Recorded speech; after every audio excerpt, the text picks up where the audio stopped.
La séparation de la Normandie en deux morceaux en 1956 a vite montré ses limites. Dès le début des années 70, les acteurs économiques des deux régions se mobilisent pour pousser à une refonte des frontières. Les chambres d'agriculture, de commerce et d'industrie poussent les préfets, l'État est interpellé. On réfléchit même à y inclure la Sarthe et la Mayenne. Le complexe Basse-Seine serait ainsi équilibré par un axe Caen-Le Mans renforcé. Et au plan culturel, Rouen, Caen, Le Havre et Le Mans se retrouveraient comme autrefois dans une même académie. Dans les années qui suivent, le sujet devient une préoccupation politique. En 1978, un vœu des deux assemblées régionales sera même voté. Nous n'ignorons pas qu'il pose des problèmes de susceptibilité diverses, d'intérêts fort légitimes, et que les choses ne se feront peut-être pas très facilement, mais nous avons la détermination de réussir parce que pour nous, il n'y a toujours eu qu'une Normandie.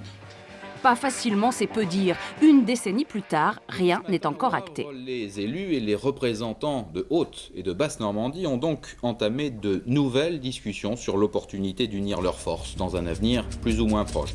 Car en toile de fond se pose la question sensible, celle qui va diviser durablement et profondément le choix de la capitale. Le principe reste à négocier, car là il y a un préalable. Rouen sera capitale de la région, ou la région ne sera pas.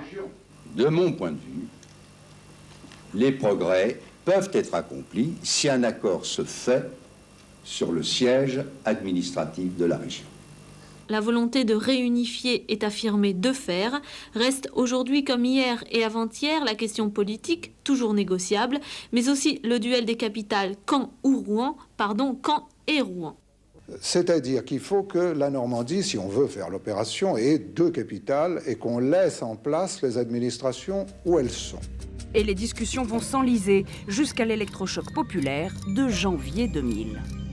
Selon l'Institut BVA, auteur du sondage, en cas de référendum sur l'unification de la Normandie, 65% des habitants des deux régions voteraient pour, seulement 15% sont contre. Changement de millénaire, changement aussi pour les deux Normandies de majorité politique. La gauche arrive au pouvoir, elle butera autant que la droite sur le choix de la capitale. C'est le rôle de Caen, la capitale de la Basse-Normandie. Il n'est pas question, dans cette affaire, bien entendu, de l'affaiblir. En quoi est-ce que le fait d'être réunis avec la Basse-Normandie administrativement, est-ce que cela va nous rendre plus forts? Il faut le démontrer. Finalement, c'est la réforme territoriale engagée par l'État en 2014 qui permettra aux deux Normandies de s'unir.